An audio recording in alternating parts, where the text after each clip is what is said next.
Before we begin tonight's episode of Happy Times and Places, we would like to say that in our opinion it is not suitable for children or for those of you who may have a nervous disposition.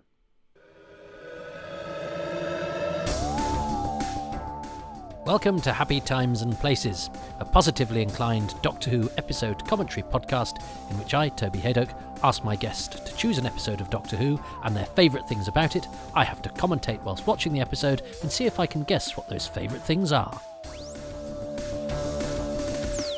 Hello, Toby. Thanks so much for having me on this episode of Happy Times and Places. It's a great honour. I was listening to you just last week on the Blu-ray edition of 1984. You were in the extras interviewing one of the biographers of Nigel Neal, and it was very good. So I recommend that to your listeners. I should introduce myself. My name is Gemma Arrowsmith. I am a comedy writer-performer. I'm probably best known for writing on Tracy Ullman's show and Tracy Breaks the News and Spitting Image and Horrible Histories and things like that. But I've also written for Big Finish. You can hear some of my stories for the Seventh Doctor and the Missy series and also the Paternoster Gang. So if you search my name on Big Finish, I'm sure they will come up. I am choosing The Idiot's Lantern as my episode. It is from season 2 of New Who, season 2, episode 7, and it went out in May 2006. I watched it go out live, and I've chosen it for a couple of reasons. Number one, I am a huge fan of the history of broadcasting. It's something I'm sort of completely nuts about. So the history of radio and the history of television, and this contains a bucket load of that. So I'm probably going to go off on quite a few tangents about that as I talk about this episode. So apologies in advance for that. And also, we're in quite an interesting point in history. We are in the run-up to a monarch's coronation at the moment. King Charles, it still sounds strange saying that, doesn't it? King Charles III will likely be crowned next year. So I'm speaking in 2022, so he will probably be crowned next year, 2023. And this harkens back to Queen Elizabeth II's coronation in 1953. So it's a quite interesting sort of bookending point to be talking about this episode. Interestingly, and before we get into my choices for the episode, I imagine a lot of people next year will be saying that this is the second coronation that the BBC has broadcast. But no, it isn't. It will be the third, because the BBC also broadcast the Queen's father, King George, his coronation in 1937. And it was actually the BBC's, I think, one of the first, if not the first, outside broadcasts that they did. BBC had only been broadcasting television for about 6 months for that coronation in 1937. And it was this huge pioneering feat to get an outside broadcast. So King George, Queen Elizabeth, and now King Charles, the BBC will have broadcast 3 coronations, which I think is interesting. I think it's interesting. I am aware a lot of people don't agree with me. Okay, so let me get into my choices. I have to say, my choices are not going to be as organised as someone like Tom Neenan. He gave you clues at the beginning, like I'm going to choose one cast member, one moment, one aspect of production. I just watched the episode again and have written down a bunch of things that I noticed and liked. They are much more sprawling and less organised, so immediate apologies for that. Well, welcome. It's an idiot here, about to watch his Lantern. I'm so grateful to Gemma Arrowsmith, special guest, joining me for this edition of Happy Times and Places, which is being sort of thrust into the schedule because I want to tie in with Gemma's excellent Radio 4 show, Gemma Arrowsmith's Sketched Out, which has a great conceit. I've been a fan of her work for ages. She's an excellent writer. She is one of us, as revealed, and in fact more so than I'd imagined. I didn't realise that she had such an interest in the history and development of television. That's exciting. That means this episode is particularly appropriate, I think. But, you know, she did an Edinburgh show called Gemma Arrowsmith, Defender of the Earth. So, you know, the writing was on the wall, or at least a poster in the Edinburgh Festival. And she's written all sorts of stuff. And she's brilliant on talking about Ghostlight on rival podcast. It's not, I love it. A wheezing, groaning sound, when I realised she might be up for talking about Doctor Who. But I would never have had the courage to approach her because we've never met and I'm shy. So thanks to John Deere, who recently interviewed Gemma on his Bergcast, which is Quatermass / All Things Nigel Neal, which is very appropriate to tonight's viewing as well, podcast. And Gemma shows what a sense of humour she has, is that she committed to discussing Nigel Neal's, I would say, somewhat flawed work, Kinvig. So thanks to John, then, for saying to Gemma, I know Toby would like to get you on Happy Times and Places, and Gemma has come on and, has watched the extras on the 1984 BFI Blu-ray, which I think shows a level of commitment to the cause of being a television, historian, that I wouldn't have known about had it not been for this podcast. So hurrah! I'm delighted that Gemma is on. She would have been a welcome guest just because she's really funny and very creative, and doing a show right at the moment, which is why this is being thrust as a bonus into the schedule, because the least I can do is if any of you are not aware of her work, is to guide you towards Sketched Out, which I'm sure she'll talk about at the end of this podcast, because I've asked her to plug things. She mentioned Tom Neenan there. I think I gave her a bit of a bum steer because she knows Tom, who's on the Wheezing Groaning Sound, and I said, if you want to get an idea of what Happy Times and Places is like, have a listen to Tom's, because I just remembered that was one that I particularly enjoyed doing. But yes, I'd forgotten Tom had been quite prescriptive in his choices of things, so that was a bit of a bum steer. Apologies, Gemma. But I think we'll be fine. This is an interesting episode that has a lot of connections with, with what's going on today. That was interesting stuff, wasn't it, about the coronation as well? I wouldn't have known that. So I've been educated already. This is already a Rethian exercise in teaching me about the number of coronations broadcast by the BBC. But this is, of course, set around the last one with the Queen who has just left us. So it's all sorts of appropriate that I ask you, therefore. I hope you've got your televisions set up and your DVDs or your, whatever it is, iPlayers or whatever set up. I'm on iPlayer. I'm going to press select/play in 3, 2, 1.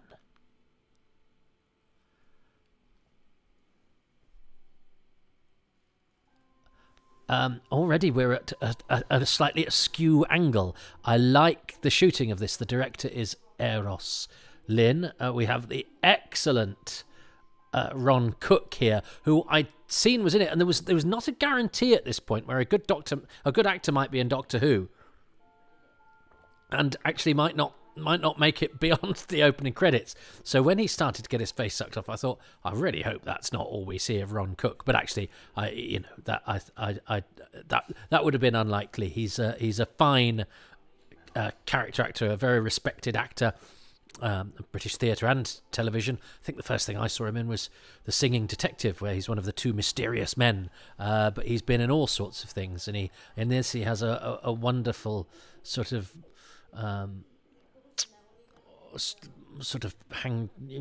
drained melancholy about him. And here we have Margaret John. Now this is quite a nice tie, because this is a story about the birth of television, but this is a story I experienced as a viewer during the birth of experiencing television, and my favourite television programme, through the internet. And I remember there was a set report on the forums on Gallifrey Base. It wasn't an article, it was somebody had posted in the forum, and this is how I learnt that Margaret John there, the old lady here, was going to be returning to Doctor Who, because they I think they described the scene of her upstairs tapping and I think the Doctor outside the bedroom for that scene that's later. But they said it was Margaret John, and I think that set report, because it was somebody I think who'd either won a visit to the set or was taken by a friend. I think it was rather quickly taken down, and I think the production team were a bit, come on, we let you come and watch filming, don't then go and say everything you've seen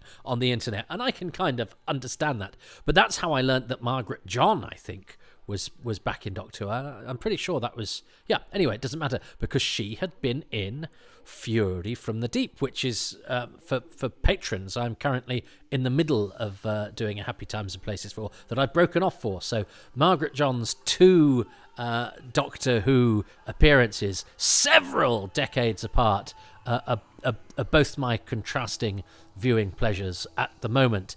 Poor old Mr. Magpie has had his face sucked off by the wire there. The glorious Maureen Lipman. And what a great idea for a Doctor Who monster, if you like, to have, to invoke something so very British, played by an icon, Maureen Lipman, who was probably only there for about a day. Doing proper RP and being very evocative of that dawn of television and the way that we did things, which there's plenty of links here. Although yes, they've arrived at slightly the wrong time, haven't they? But it doesn't matter. They still look. David Tennant really can pull off a quiff, a teddy boy haircut. And they're at the height of their having fun, which we might talk about. I know there are some people who feel slightly excluded by this pair, but I think they're great fun. And I think you need people who get on, and these two clearly get on and have great chemistry, to take you on a tour through the most baleful parts of time and space. But this is I might get quite personal on this as well, because this is the setting of this is in the shadow of Alexandra Palace, which is where the Quatermass experiment was broadcast from July the 18th, 1953, shortly after the coronation, which is the central event of this story. And that's very important to Mark Gatiss, because Mark Gatiss is a big fan of Quatermass, and there's lots of Quatermass sort of imagery and indeed atmosphere channeled in order to tell this Doctor Who story. And I think it's quite happy to pay its debt to Quatermass, and Doctor Who does owe Quatermass an awful lot. And it's great choices of things to show as well. And Muffin the Mule, of course, was presented by Annette Mills, who was the sister of John Mills, who later played Quatermass. I think that's just an unconscious connection, but if I can make one, I will. I remember being very excited that Jamie Foreman was going to be in Doctor Who, because I sort of expect sort of British theatre actors and classical actors, and I think British classical actors are very good at doing Doctor Who, especially villainy. And I like it when comedy actors are called upon to do something slightly different in Doctor Who. I know William Gaunt isn't a comedy actor as such, but for example, an actor well known at that time for doing sitcoms can then play a sort of leather-clad honourable assassin. But to see somebody from a genre that had got a lot of traction, between Doctor Who's cancellation and return, the sort of, genuine Cockney gangster flick, where a lot of those actors, it has the same sort of bevy of, East End thesps, if you like, who bring a sort of gritty authenticity to that work. It seemed to me that Jamie Foreman was coming from a different world, to lend a bit of credibility to my show that is, fantastical, and some people think a little sort of camp. So I quite like that that grit was coming to Doctor Who's playground to toughen it up a little bit. It's not the performance I expected, if I'm honest, and I think it's we will discuss this. It is the sort of subplot of the bullying Eddie Connolly, but it's a thematically appropriate subplot. Oh, there's Sam Cox. We'll talk about him later. Because of course this has the theme of the domineering, bullying father, which the master of his own home, although the irony is it turns out not to be his own home, that was a very prevalent attitude in 1952. Nostalgia is a curious thing, isn't it? Because for all the funky haircuts and cool bikes and, you know, beautiful period cars and the sort of deliberate aping of, you know, the quite fun sort of film cliches is the wrong word, but the sort of film dressing of the, you know, the detective with the hat and the turned up collar and this, in, you know, the sort of secret, you know, the market that hides the secret base and all that. That's all sort of fun. But behind all of that, you know, nostalgia, they would, you know, we look at those times as being quite cozy, don't we?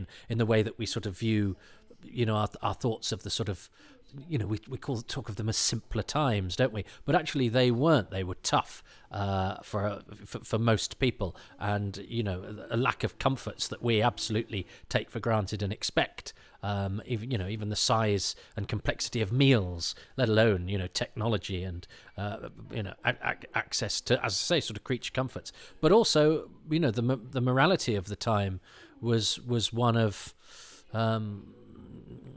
you know, people were encouraged not to complain, and you know, what went on between families went on behind closed doors. So, you know, behind, you know, the 1950s rock and roll and all of that, there's you know, there's poverty, there's hardship, there's a generation of men totally screwed up by experiences that they saw during World War II that they're encouraged not to talk about or discouraged from talking about, and that manifested itself in all sorts of terrible ways behind closed doors. So I think in invoking that as its sort of subplot, it's doing very interesting things.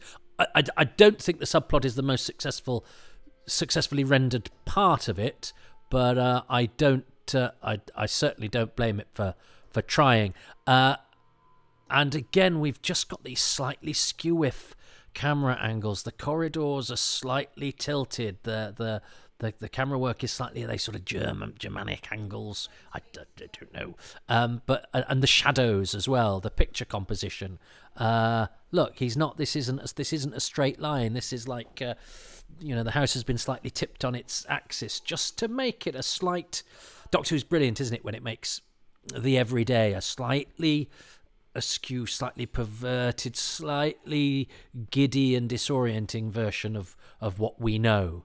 And, you know, these are all quite muted colours, which give us some lovely shadow as well. He's horrible, isn't he, Eddie? And, you know, Tommy is the hope for the future. And obviously, we've got to... because Mark, I don't know if you saw the monologues that Mark Gatiss wrote about the gay experience, and they were so good and brilliantly acted. But, you know, because at this time, lest we forget, there was talk of Doctor Who having a gay agenda, and he's horrible. I am talking, and she's brilliant. Deborah Gillett. I think she's a favourite actress of Mark Gatiss. I saw them together in 4 Days in the Country at the National. I think they've worked together a few times, and she's brilliant. She's the wife of Patrick Marber, the writer, comedian, actor, collaborated with Steve Coogan in the early days. But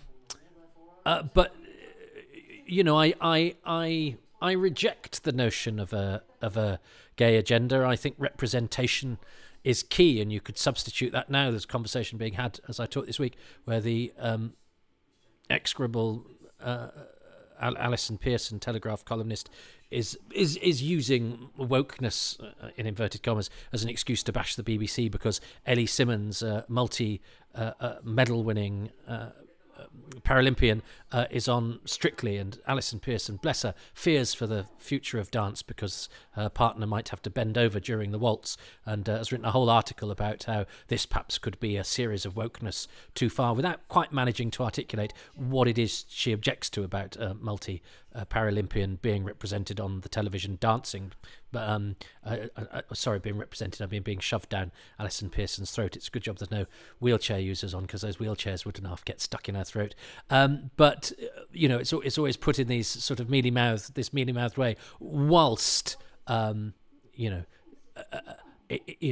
helping to feed that idea of otherness that means that people like Ellie Simmons then get, abuse on social media, and people talking about her. I know this from having disabled partner myself, whilst they're in hearing distance, and dehumanizing them.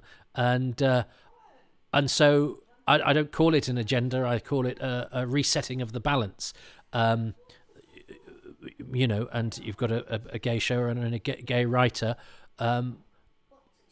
putting this in as a theme of part of the story, that young Tommy, is representing the future that hopefully we do live in the future, but that a future that is one where the values that, as he said, Eddie fought for, which were against discrimination. I don't quite buy you fought against fascism, therefore you can't be the English 1950s English version of right wing, because they are rather different.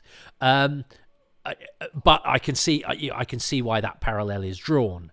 I think the word fascism gets thrown around these days all too easily and glibly by liberal people, and I am one of them, but I like to think but anyway, but I have to say, and David Tennant is wonderful at this sort of spiky fury, and they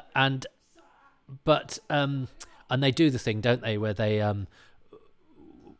they best him with the Union Jack, Union flag thing. But that, I don't think that's aged particularly well. That does seem like a bit of a sort of Twitter gotcha, where a sort of smug middle class person will pick on the phraseology of somebody with a kind of I think I know more than you gotcha. But again, I can see why it's in there. But I think you have to be careful when you're making your points, not to just be too insufferable. It's interesting that I think Rose and the Doctor at this time, there were fans that found them slightly insufferable, weren't they? Weren't there? That but I just think they're having such a good time. They dilute, the obvious tension of stuff like this, where the faceless old lady, that is a brilliant idea. Again, it's a perversion of what we know, and the fact that it's an old lady with no face, and that tapping, that scene that I was tripping myself up with trying to talk about issues, always happens to me. It's always so clear in my head, and then it tumbles out in a jumble of ill-formed thoughts and words. But this is brilliant. The whole when they're downstairs and tap tap tap is really, really spooky, and they're doing it with nothing but an old woman in a bedroom, and then you open up and she's a silhouette, and then, oh my god, she's got no face, and still you've got all those funny camera angles, and this idea that people dob people in is an interesting one, because that goes back to the war that has not long been fought, which is what happened in Nazi Germany, where people would dob their neighbours in, and now Eddie finds him, who fought in the war against that sort of thing, finds himself in a similar position in his own neighbourhood, and I think that's quite a smart parallel to have been drawn. But anything sort of Doctor, and this is beautifully lit, isn't it, and beautifully sort of set decorated. It's all very evocative of an idea of the 50s that we have. Magpie Electricals, I think you can get that logo on various Redbubble pieces of merchandise fans have made. So Rose bests him here, doesn't she? And it's quite fun. Because what does she do? Yeah, only an idiot hangs the Union flag upside down. But she is funny. She's very, very funny. And all this sort of subterfuge stuff is rather jolly. That's more, that's aping sort of, that's aping genre, isn't it, rather than what we think of as the 1950s itself. But it works very nice, and it's what is it? Is it Operation Market Stall? And I love this night filming. It's really spooky and really nice. And of course, Mark Gatiss is a big fan of Quatermass, which is evoked lots here. And yes, I as I say, this is a personal one for me because at this time I was just sort of I'd pretty much left a relationship that was never great, and in a bit of a limbo. And actually, the answer to that was that I reconnected with somebody from my past and ended up marrying the girl, and she had a flat, and out of our bed in London, that's where I lived, and out of our bedroom window you could see Alexandra Palace, and it seemed like my life had sort of ended up where it should. At the age of late 30s, it's all fallen into place. Of course, it then all fell to bits, and one can be funny about one's own nostalgia and remember very fondly the bits that really worked. And so I'm very nostalgic about this because it represents a time in my life that seemed sort of very hopeful and very right, and where all the pieces seemed to fall into place. Then somebody knocked the jigsaw over. But this, and it's Quatermass coming sort of in and out of my life as it always has. And I'm currently trying to put my finishing touches to my book on Quatermass. So this is very appropriate that here we have the very this now, but it's more from the film of the Quatermass experiment than the TV version, where it's more Richard Wordsworth, Victor Caroon than Duncan Lamont. Although Lamont does clench his fists a bit and he to sort of suck a cactus up, but this is very much from the movie. And of course, the face is more like the blank face is it's the shape, isn't it, from the Sapphire and Steel photograph story where Bob Hornery and Philip Bird both play this mysterious figure there's a brilliant shot where he turns his head on the stairs and his face vanishes. But again, it's a simple thing. It's people dressed in sort of slightly old-fashioned British clothes, that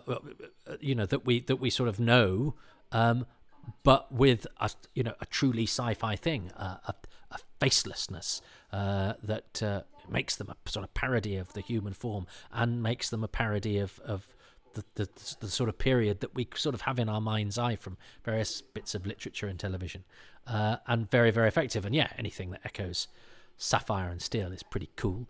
And you can see on all these televisions in the background the BBC logo, which and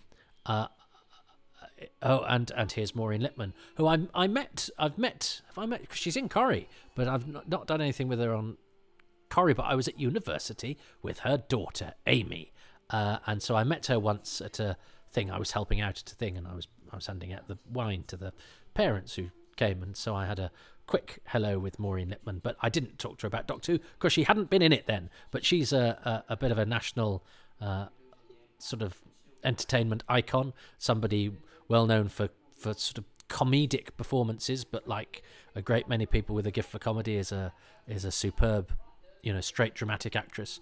And of course she is aping that image, isn't it, of the sort of Mary Malcolm, who is also in the Quatermass. I mean, Mary Malcolm actually is the last bit we have left of any recording of the Quatermass experiment, because when episode 2 finishes, then she pops up and they haven't stopped the telerecording, and she goes, and you can see the next episode of the Quatermass experiment next Saturday evening at 9:15 or whatever it is, and then it cuts out. But in the later episodes, which we don't have, which are very meta, because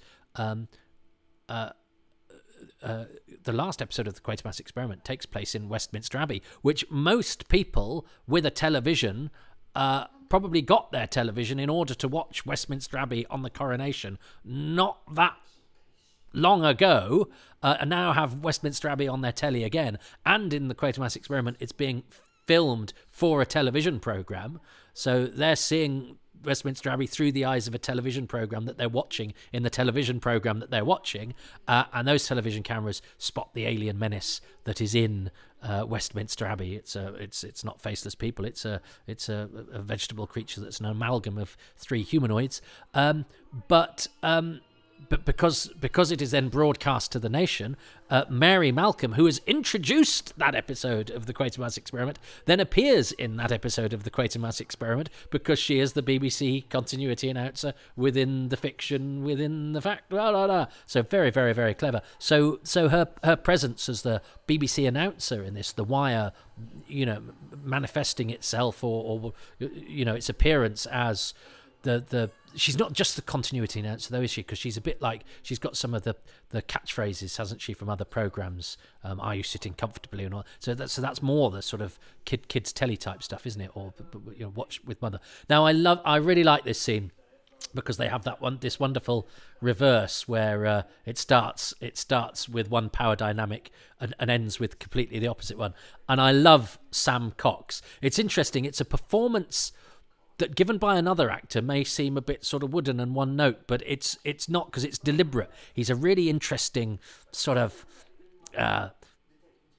spiky, flinty character actor with a slightly odd energy. He's got, Sam Cox. He's a really interesting stage actor. He's the sort of person you'd get to play like the soothsayer in Julius Caesar, because you just know that he'd bring a slightly sort of shimmering electricity to it that was just slightly out of groove with everything else, like he's slightly on a different sort of dimensionary plane.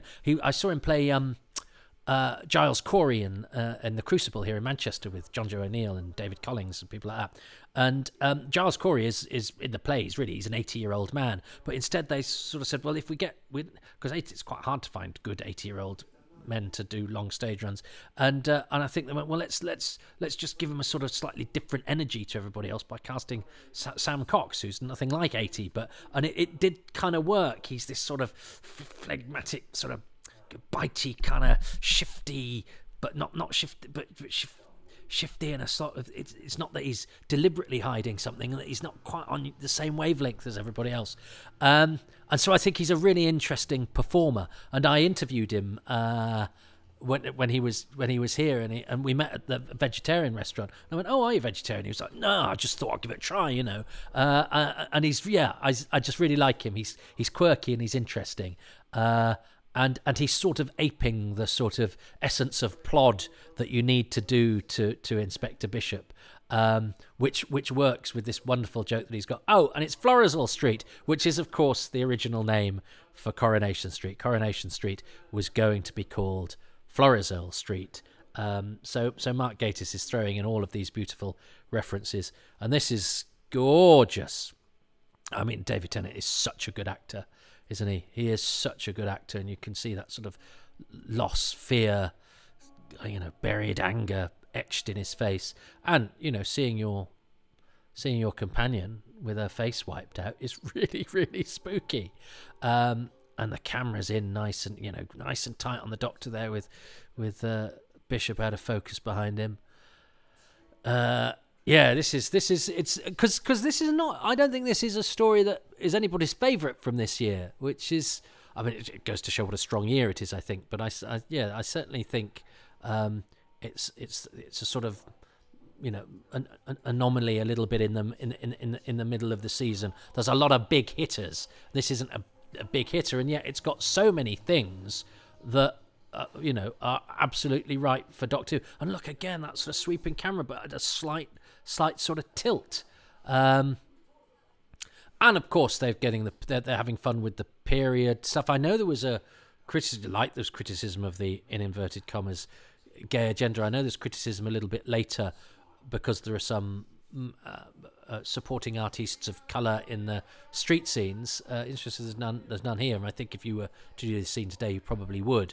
And again, there are people who go, well, if you're going to get the history right, there weren't as many black people in the UK in those days. There weren't, but you could still find a street in London where there were black people on it. So in the one in Doctor Who, they say, well, the street we're going to use is one of those. Indeed, there's a black actor in Quatermass in the Pit, and he's specified in the script to play. It's a descriptor you wouldn't use now, a coloured workman, but played by a black actor called Lionel Ngarkane, I think is how it's pronounced. He was a South African, went back to South Africa to be an important anti-apartheid filmmaker. But this is very good. The little bits of rebellion that Tommy shows, and the casual way, the proper little mummy's boy, you know, those horror. This is vile, because the Jean Chalice here, she used to be in Dear John. I'm glad she's still kicking about, great, doing stuff. But you know, she just very cheerfully says, yeah, you should beat him because he's a bit of a sissy. And we all know what that sort of subtext is, and that sort of casual. Well, it's not casual, but that accepted kind of violence, that it was an acceptable way to treat people because everybody should be a certain way, and it means that we have made progress, which is good. But it's a good reminder to show that, you know, not all of this stuff was done by, you know, overbearing bullies like Eddie, who it's suggested here, I think quite cleverly, you know, there's a perverse logic to where he's coming from. He's not just a baddie, you know. He's a proud man who's, you know, plagued with his own faults and doubts, and he's overcompensating. And the way men overcompensate for things is sometimes like this. And, you know, to have some sympathy for him, you know, he's probably seen things that, you know, I as a somebody from a very, you know, much more comfortable situation, born decades later, couldn't even imagine. And I think, you know, we have, you know, there were men who came back with all sorts of demons. Now that's not to justify through a modern lens, you know, unacceptable, you know, homophobia and cruelty, and the fact that he probably, you know, the suggestion is he probably beats his wife as well. You know, which is these are quite adult themes for Doctor Who, and I think tonally I'm not sure it quite coalesces as well as it might, but despite the best efforts of everybody. But I don't blame it for trying. But as I say, I think it's probably the least the least successful part of the story, for no reason I can really put my finger on. Because everybody's doing their best with it, and it still nonetheless says some very important things. I think it's particularly impressive the way that the nice auntie character, or whatever she is, Jean Chalice's character, just sort of says, yeah, you'll have to beat that out of him, which was, you know, an acceptable thing to say in those days, and it's what people thought was right, you know. But yes, this idea that I saw it on a forum. I've seen it in some commentaries, you know, written down commentaries. People saying, I'm sure somebody said, "Oh God, that street party, it was like Kingston in Jamaica." It's like, what? Because I think there's two black people in the party at the end. And representation is important. And if you're showing the past through a modern lens, I don't see anything. You know. There are things that we will see that look like accurate renditions of the past that are actually compromises to make them fit to a modern eye or through a modern lens, and also, yes, there would have been black people in London in 1953. So I think you have to work really hard to sort of go, well, it's completely ridiculous that those things should be in an episode of Doctor Who. I love this running joke of Inspector Bishop's of go, portable television, and doesn't he later on go, a colour television? And I remember talking to Mark Gatiss about it and saying, I really liked Inspector Bishop's running joke about all the things that, you know, are things that we take for granted, that to him are sort of technological wizardry, and the running gag where this, you know, slightly unimaginative plod is absolutely banjaxed by these things that, of course, we know do later become invented. And Mark went, yeah, I think Russell put those jokes in. I was like, oh damn.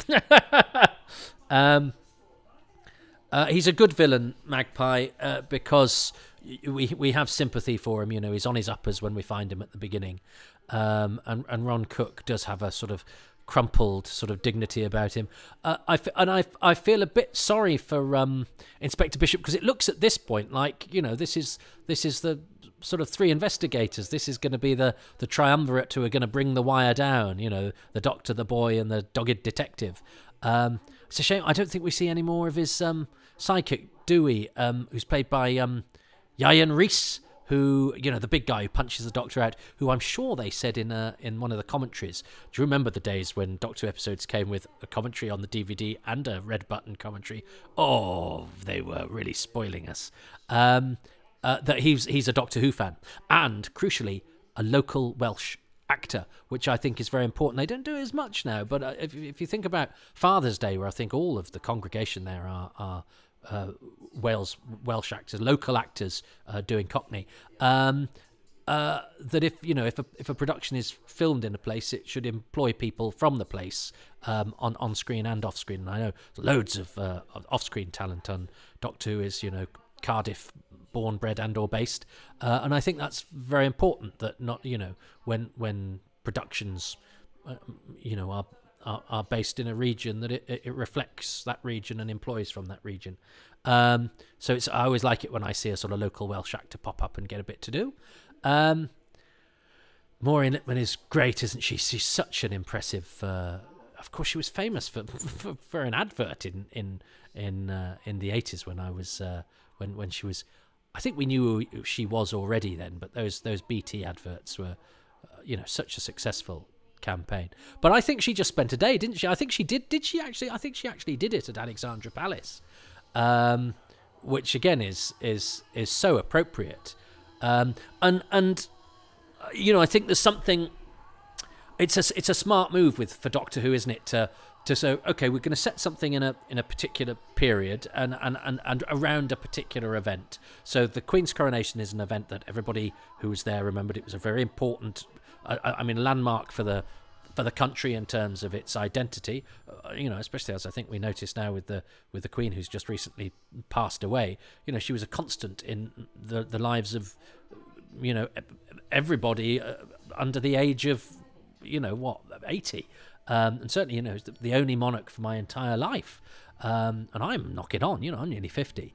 And that coronation was an important event. And as Gemma has said, not the first televised coronation, but one that certainly, or not the first coronation on the BBC, but certainly, one that meant a lot of people got their first televisions, and on those televisions were subsequently watched. Quatermass, I'm sad Inspector Bishop's cashed in his chips temporarily, but I love that crunch of the scrunching hands, and just the face. It's just such a simple thing. I'm sure it's actually quite a hard effect to do, but person with scrunchy hands and no face, and it's like, that's really scary. And again, we've got this lovely tilted camera angles, and I think it's a very smart idea, to go, okay, we've got this historical event, and we've got the burgeoning of this new technology that is something that we now take for granted.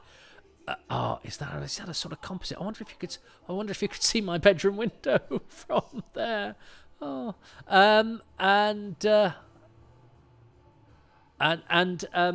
Sorry, I was just remembering. I love living in Crouch End. It was, you see, that's the thing about nostalgia. It makes you feel. I think nostalgia is interesting, and I'm not talking about personal nostalgia here either. The 50s is quite nostalgic, and I think nostalgia makes us feel safe because we know with the past we kind of escaped from it, so all its trappings seem quite comfortable and quite cozy, and slightly less scary than today, and certainly less scary than the future. But of course, when you're there, it's a bit more visceral, and you can feel the cold metal and smell the musty air and all of that sort of thing. Loads of people still had outside toilets, guys. So for all the everybody's wearing a collar and tie. Well, anyway, let's not get into the the fact they didn't have hot water on tap like we do and all that sort of thing. What was I talking about? Yes, so a Doctor Who story that takes an historical event or a new, the birth of a new piece of technology. I'm thinking Horror of Fang Rock, which so brilliantly says, okay, electricity is new. How can we make, how can we capitalize upon this new thing and make it the source of the terror or an important element in the propagation or the manifestation of the attack of the monster of the week. So we've got television and the coronation. And the late Christopher Driscoll, he's sadly since died. He was a sort of useful, he did a lot of children's telly, I think, latterly. And he's a Quatermass link because he's in the John Mills. He plays one of the ex-public school boy punk gang types who mug John Mills in the first scene, really, in the first episode of the final Quatermass in 1979. So that's another, probably, I suspect, completely unconscious Quatermass connection. Oh, this is getting better and better. Anything that is connected with Quatermass is fine by me. Oh yes, and the Doctor is Your Majesty, yes, because the Doctor has shown him the thing.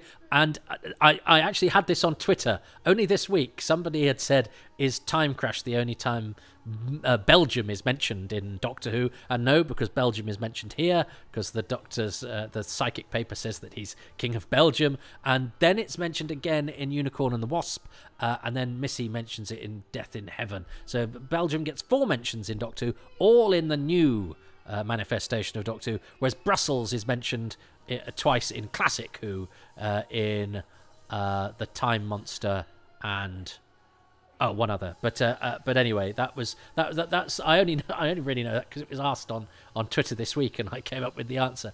Yay! So they very cleverly sort of melded the Welsh street into the horizon with Ali Pali on it, and I literally lived at the bottom of the hill, Nightingale Lane, on the same street as Midge from Survival, and a couple of actresses who I think I don't know if Christine still got a place there, and I was next door to one from the comedian Tim Minchin, but pretty much as soon as I moved in, I think he went, there's 2 comedians on this street and I'm clearly doing much better than one of them, so I can't be seen to live on the same street as him, and promptly moved.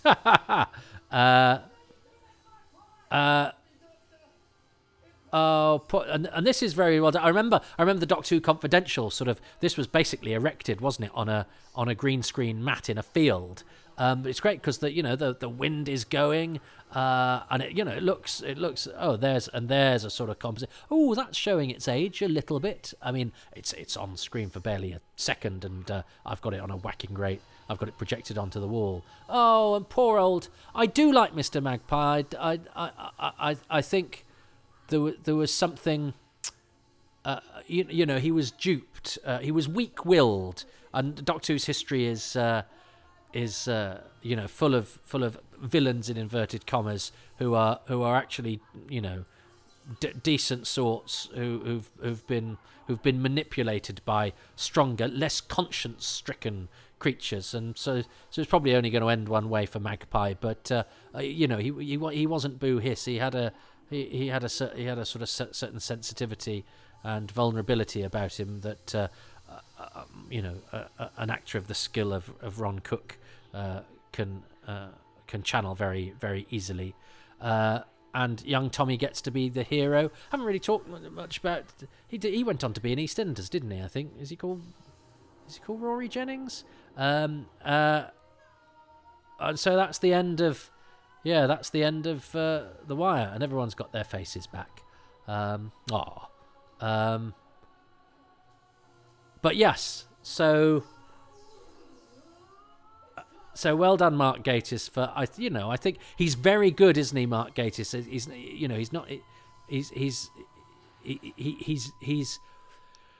He's very good at sort of siphoning, well, of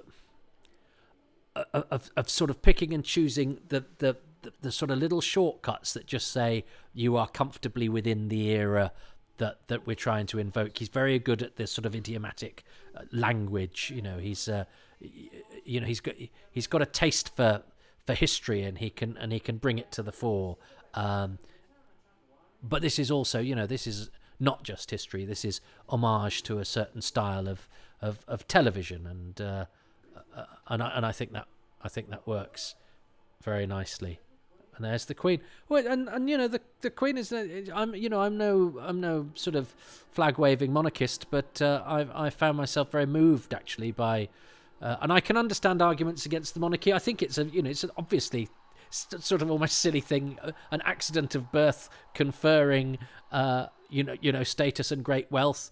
It seems madness if you look at it rationally, but actually some of the things that get us through life and unify us, a national conversation is important, even if we don't all agree on it, and something that we all kind of know and recognise, even though, yes, why is it fair that some people have nothing and some people have way too much? But sometimes things that there's no logic to somehow work in a crazy and strange way. And as I say, I'm not really a monarchist particularly, but I found myself more in sympathy with the people who just went, oh, I'm a bit moved by this, than the people who thought it was time to make sort of glib jokes or cheap points, and as I say, not unreasonable points about unfairness and accident of birth. But I don't know. I find something that unifies us. Even if there's ridiculousness or unfairness at its core, I'm not sure that's necessarily what it's about. I haven't articulated that very well. I was just surprised, and I'm quite happy with myself for not being somebody who sort of sang songs and danced or made cruel jokes about somebody dying, even if it's, and I wouldn't want to do that job either. And yes, so that here we are. We have the street party that, as I say, I read a couple of things. It said it was like Kingston, Jamaica. Well, I think I've seen 2 black people. So yeah, I mean it's hardly Hamilton, is it? And it's a great title, isn't it? The Idiot's Lantern. I love that title. It's a metaphor for television that was in common usage at the time, and there's probably an argument to say it is, what is it, wallpaper for the eyes. But the Idiot's Lantern. Well, I'm a moth to that flame, the flame that lights that lantern. And if it hadn't been for this flickering illumination, I wouldn't have done some of the many dances that I've done. So I don't care. Maybe I'm an idiot. I actually, having said that this part of the plot is the least successful, although I appreciate the action behind it, and I'm not always sure Jamie Foreman gets it right. It's a hard part. I actually think this bit is brilliant and very, very moving.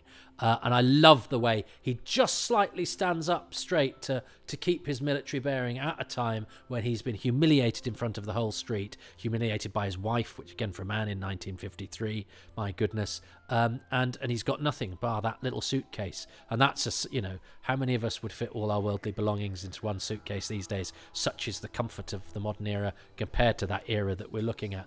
But the fact that he and kicked out and having to start all over again and perhaps come face to face with some of the bad things that he's done, he stands up straight and does the military bearing thing, which I think is a lovely acting choice, and it says so a lot with 2 actors with their backs to us, which I think superb, as I say, and a lovely coda to an element that I don't think is the strongest element of the story. So there we go. The Idiot's Lantern, which, as I say, is not everybody's favourite story, but I think has much to recommend it. It's not like some of the big hitters that season in terms of what it achieves, and or even what it aims for. But I think it actually. I'm sorry, I failed to stop the credits running out on iPlayer or jumping. I tried to press the button that kept them going because I like watching the whole credits. I mean, I'm lovely to see them move slowly enough for me to read. I would appreciate if a public service broadcaster's streaming service didn't make me have to leap to my feet to stop it cutting off the credits. But I've probably said that before. So let's leave that where it is. Probably where I stand on that. So,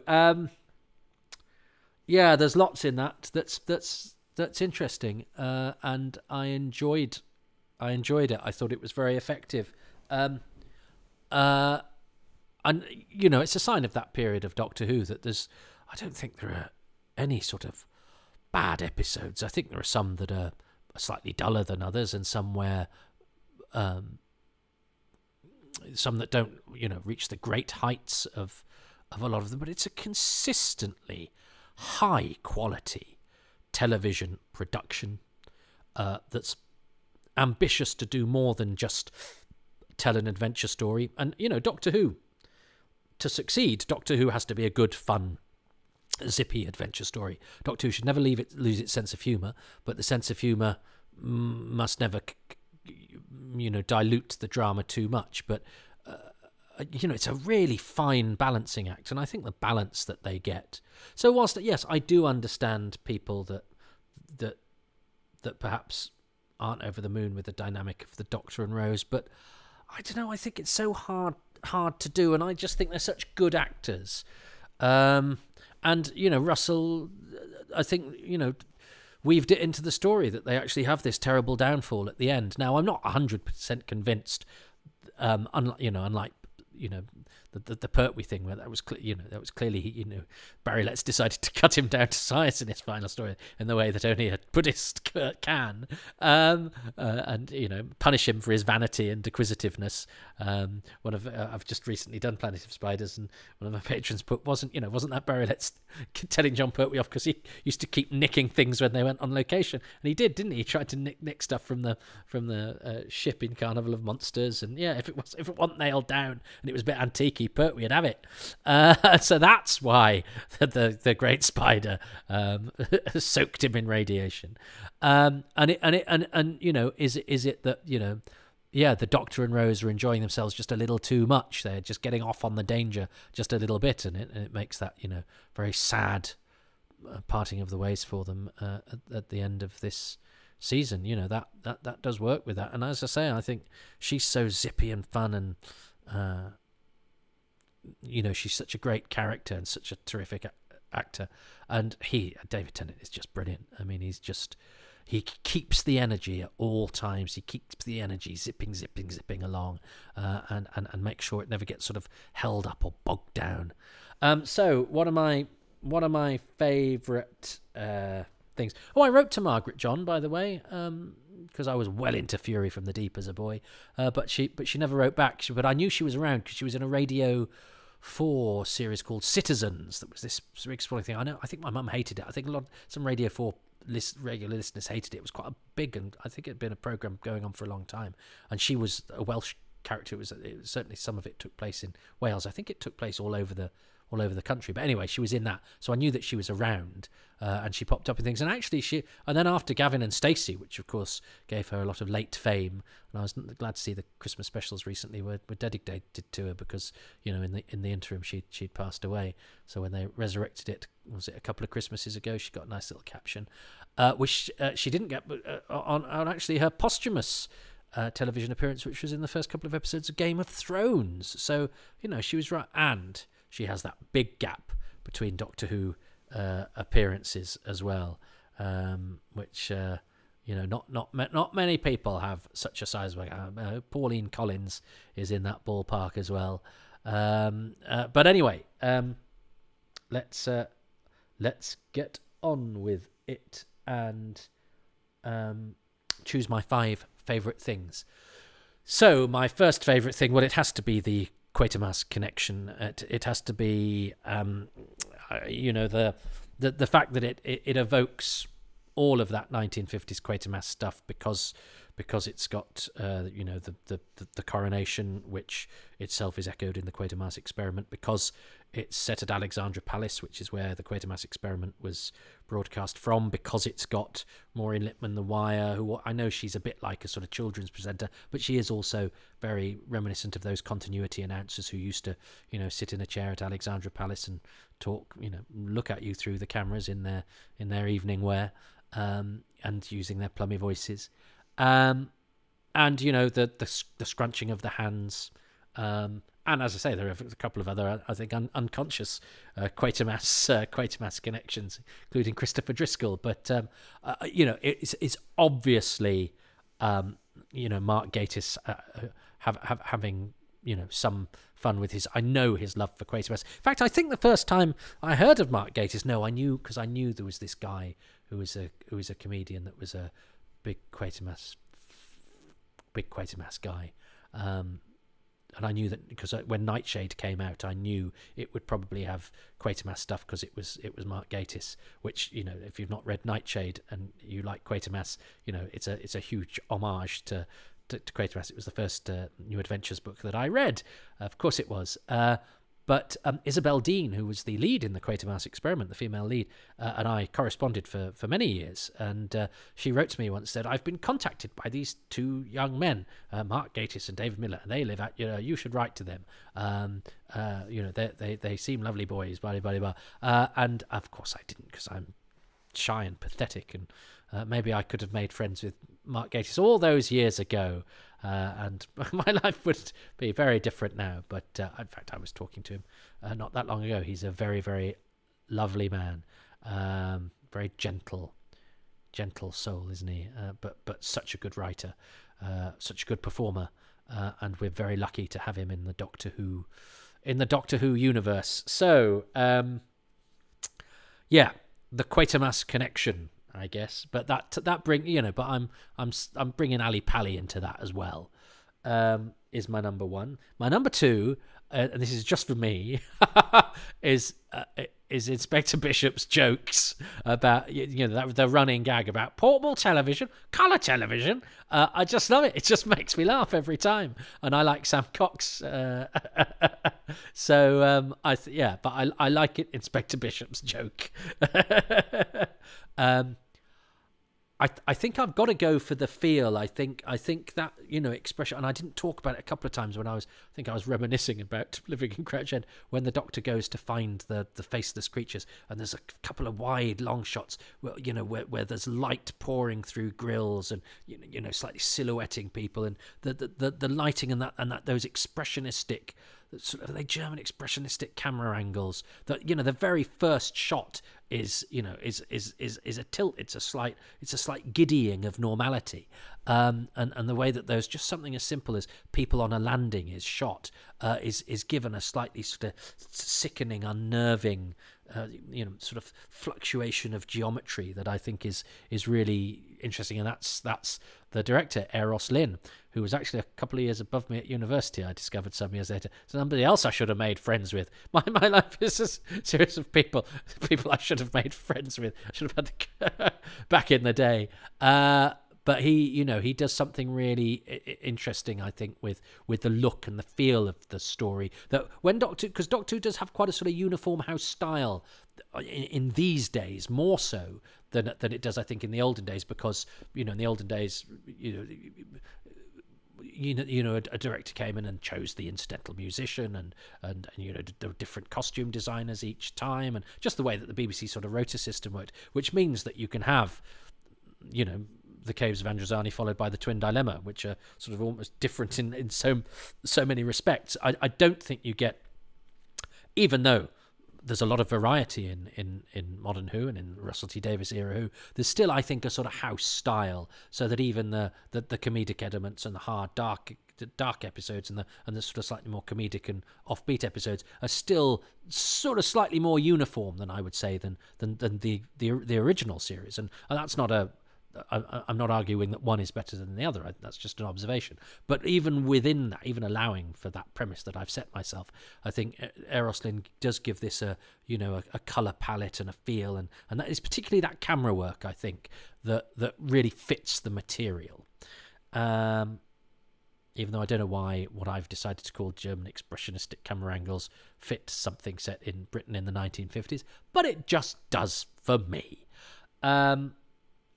Number 4.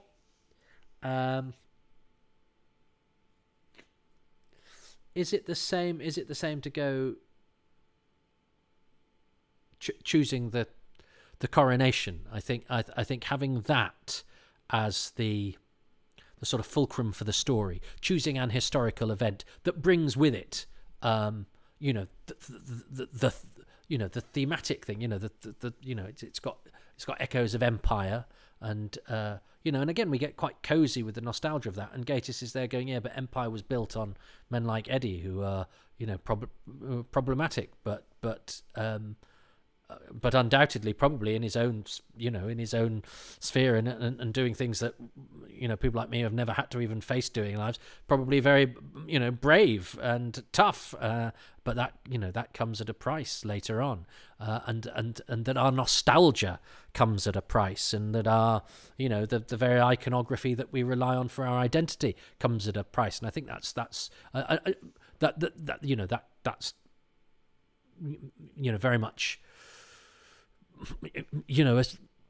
a subject, a focus of what, what's happening to us now, as we have our, the next coronation we're going to have will be next year, which is, 70 years after the coronation we just watched, and the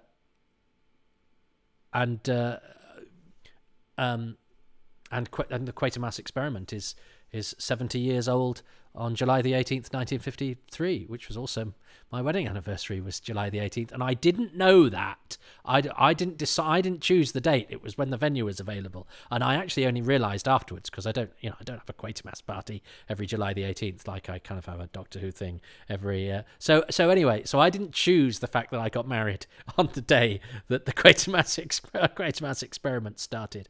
But the same time that we'll be, celebrating 70 years of Quatermass is also the same time that there will be another, and in fact, the very next coronation after the one that took place just before Quatermass. So I think that's really interesting. But it also, throws up all sorts of things about imagery and national identity and all that sort of things that are complicated and worth having conversations about, and worth having nuanced conversations about. And I think in invoking all that stuff that Gatiss does so well, but then throwing in little sort of ripples of questions of that, the apparently sort of domestic, ideal setup of the nuclear family has darkness and has secrets. And I like the fact that it has that sort of sneaky, that paranoia that comes in of people reporting people and all of that, which is quite dark.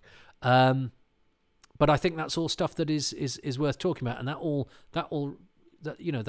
they're all ripples from the coronation, which is a historical event that was sort of nation forming, and that was that sort of brought the nation together as even if just as people all watching the same thing happening at the same time, and to use that as the basis and the inspiration to then tell a science fiction story, I think is a really smart use of the Doctor Who format. So the coronation, I don't think that's quite the same as my point one. Well, it's not, because that's that's more, although there is crossover, because the coronation is part of the Quatermass Venn diagram. It also, I think, works has a separate use within the story. And the fifth thing, it's interesting. The fifth thing, I think, and it's weird, I'm going to go for personal taste, and I think I may be in danger now of taking National Treasure Maureen Nipman a little bit for granted, because she's great, and it's a great idea for a villain,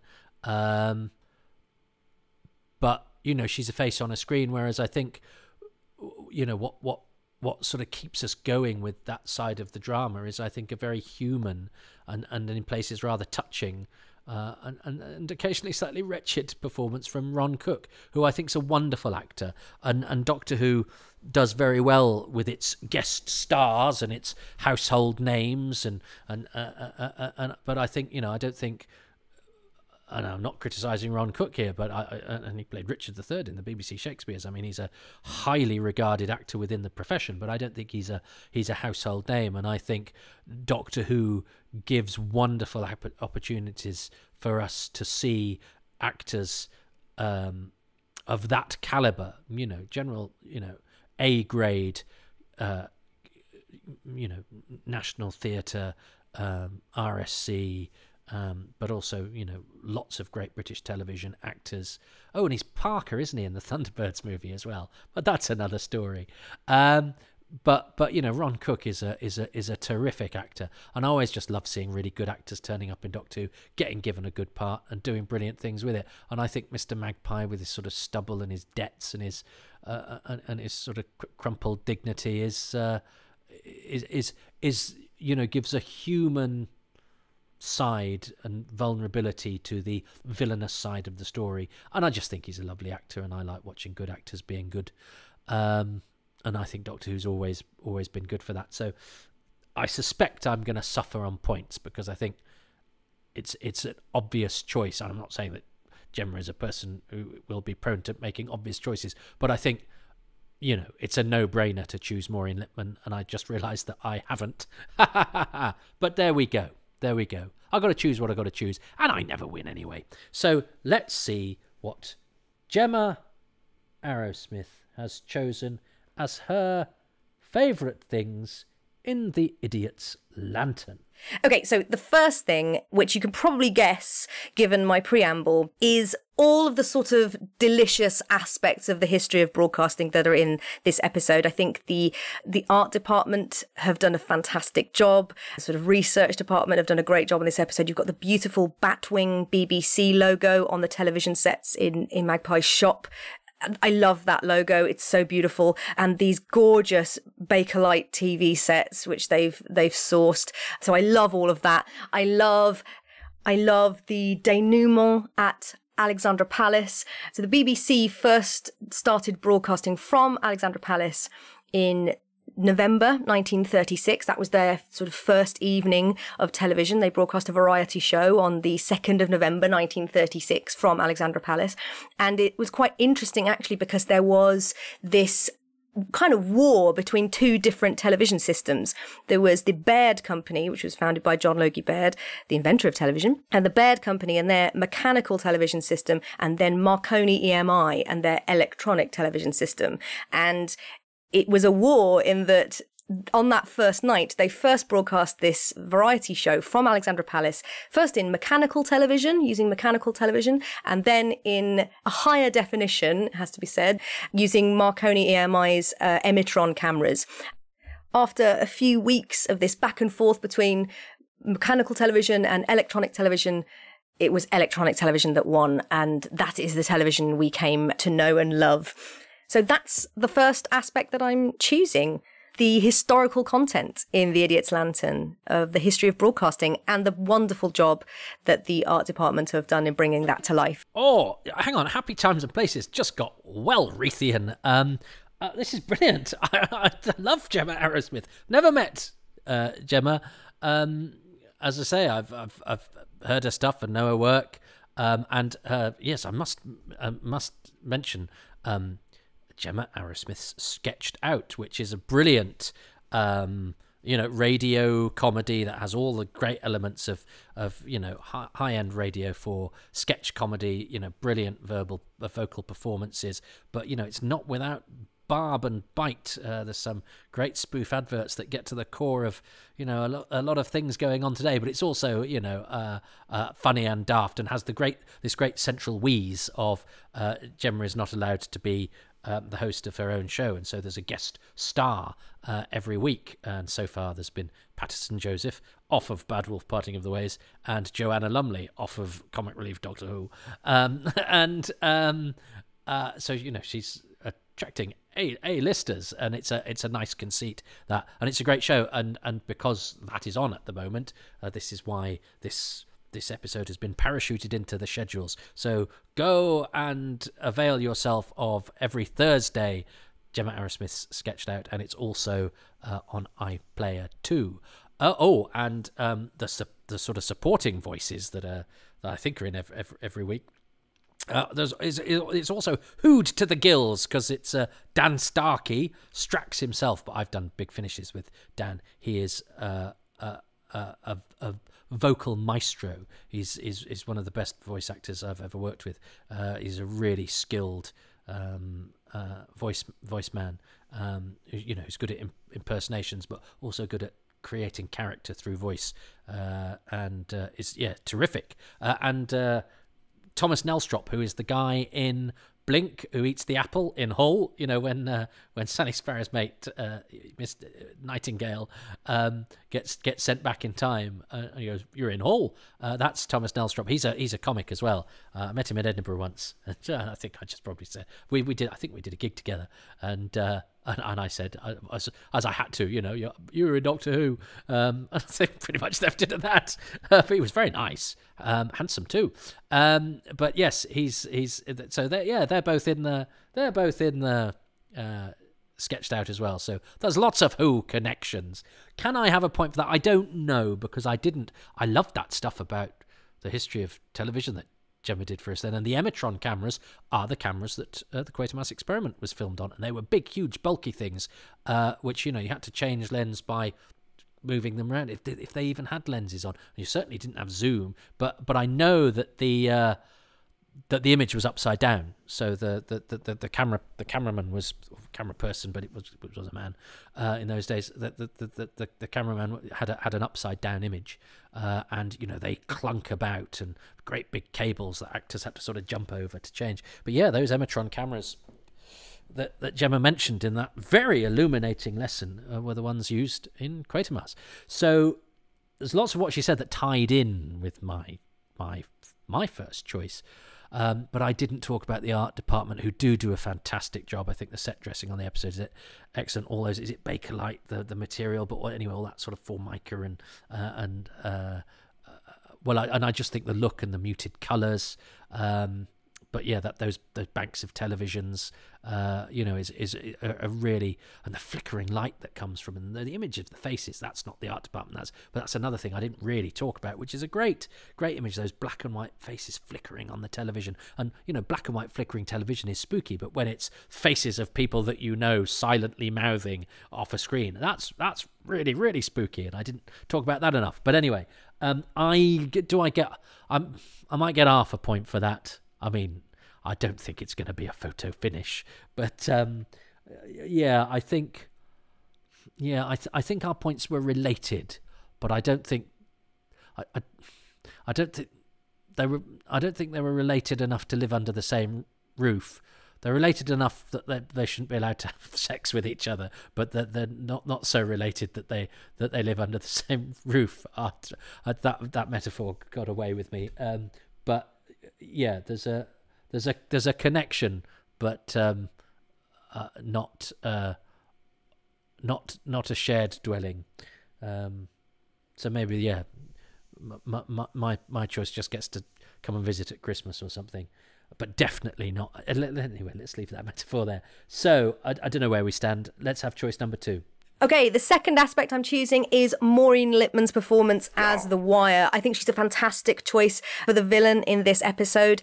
She's known for performing a one-woman show as Joyce Grenfell, and Joyce Grenfell has that wonderful, very, very English, clipped pronunciation. She, at the time, Joyce Grenfell was doing the St. Trinian's films in the 50s. So she is exactly the right sort of era, that right sort of British clipped sound. And I think Maureen Lipman just does it so well. She's clearly drawing on a few different people, Joyce Grenfell being one of them, but also the hosts of Watch with Mother, which was an early kids program on the BBC. It started as Listen with Mother on the radio and then became Watch with Mother as TV started. And she even uses some of their phrases. Are you sitting comfortably? Then we'll begin. And good night, children, everywhere. These are wonderful things that Mark Gatiss has pulled from, again, the real history of broadcasting. I also think she's probably drawn from an early TV presenter called Jasmine Bligh, who was a descendant of Captain Bligh, interestingly, and she was well known on the BBC. The BBC television service shut down during the war, and it just ran a radio service. And then when it came back after the war, Jasmine Bligh was one of the first presenters, and she said, "Good afternoon, everybody. How are you? Do you remember me? Jasmine Bligh." And then they ran a Disney cartoon, which was the last cartoon to be shown on the BBC before it shut down for the war. So that bookended the war. And I think Jasmine Bligh is an iconic look and sound. If you look her up, they've definitely drawn on her for Maureen Lipman's look as the Wire in this. So yeah, I think she does a brilliant job. She's super scary. It's a great performance. I love that kind of a very clipped British woman being a terrifying alien. It's just lovely. I think she does it great. Yeah, see, I think I knew as soon as I was doing it, but I had to go with my heart, and my heart was with Ron Cook. But I think, but I do that. I always, I think, you know, I always try and pick the thing that's slightly under the radar, because I think maybe that's how it's all narcissism. That's maybe how I see myself. Yeah, it's, you know, everybody notices the stars. What about the people in the shadows? But, you know, Maureen Lipman is, of course, a great choice. And yes, I think Gemma articulated that brilliantly about, you know, what a great idea for a Doctor Who villain, a very clipped mom, you know, school mommy, black and white continuity announcer, is this horrible, you know, ravenous alien parasite. That's such a great Doctor Who idea. And I love the lesson about Jasmine Bligh. My goodness, it reminds me of when the pandemic was over. You know, we'd had 18 months of not doing my comedy club. We'd gone online, but you know, we were missing the live performance. That's, you know, and it was so nice that the first one back, the room was full. Everybody had come out and wanted to be entertained. It felt quite a lot of pressure because you know, it was the first time, you know, you'd sort of seen other people really, and I went on and I thought, what can I say? And I just went on and I went, as far as I was saying, and it just burst the bubble, and it got a lovely laugh, and we were off. And I was so, because I could have gone anyway, that, because it's not funny, is it? But it was right, and it worked, and it was, yeah. And I'm not drawing parallels with Jasmine Bligh broadcasting to the nation after 6 years of war, but in my own little fiefdom, it was a parallel. Yeah, of course, Maureen Lipman was going to be a choice. Maureen Lipman would have been everybody's choice, but I'm an idiot, which is why I spend all my time in front of the lantern. Okay, the third thing I'm choosing is Uros Lin's direction. There's a scene early on in this, in the home of the Connolly family, with all sorts of Dutch angles. Everything's sort of peculiar angles, and everything seems normal but slightly off at the same time. And I think there are two villains in this episode, right? There's the Wire, but there's also the father at home, a sort of an extraterrestrial villain, and then a very, very terrestrial villain, the kind of home tyrant who lords his power and the threat of violence over his wife and his son. And I think it's almost more scary. The home is almost more frightening than the alien threat in this father who will always show his wife and his son and his mother-in-law the back of his hand. You know, I think Uros Lin does a wonderful job of making the home, this very ordinary setting, feel very, very unsettling, with these brilliant angles, these sort of fisheye shots. I think it's a fantastic job that he's done.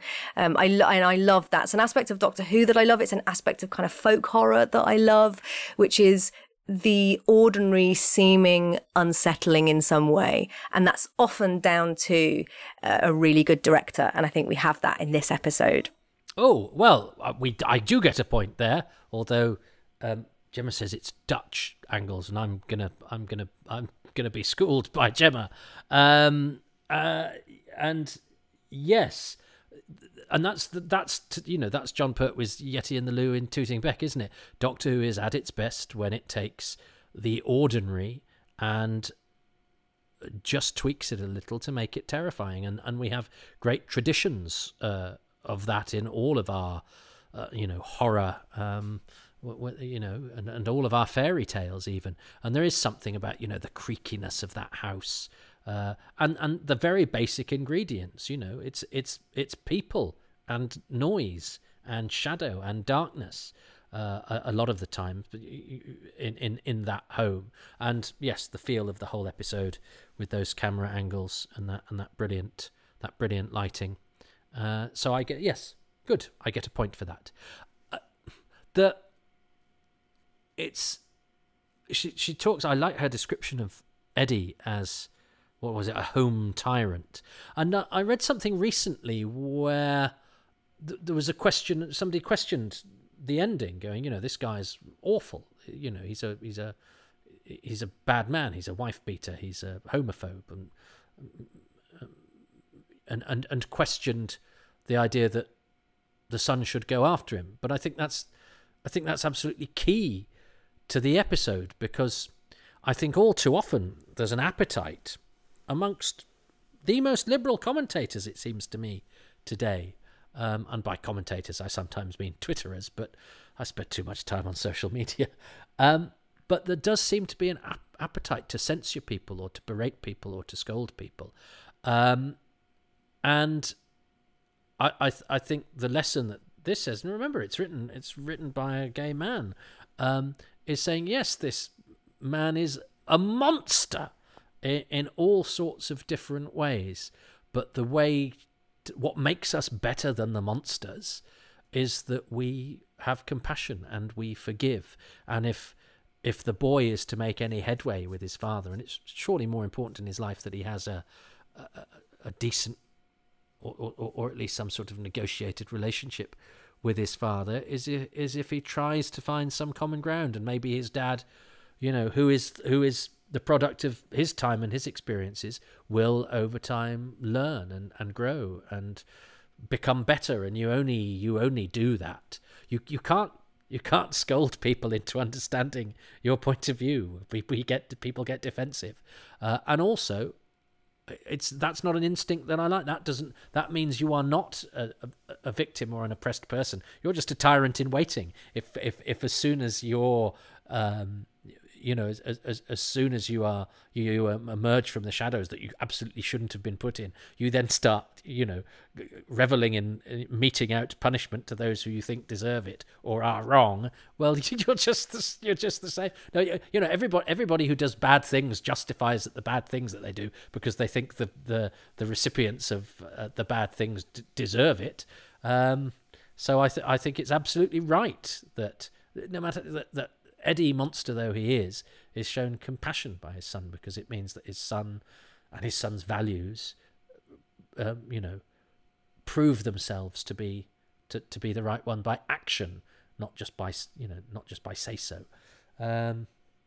Anyway, it's only because Gemma so eruditely described Eddie's position in the drama there that I thought of that. Next.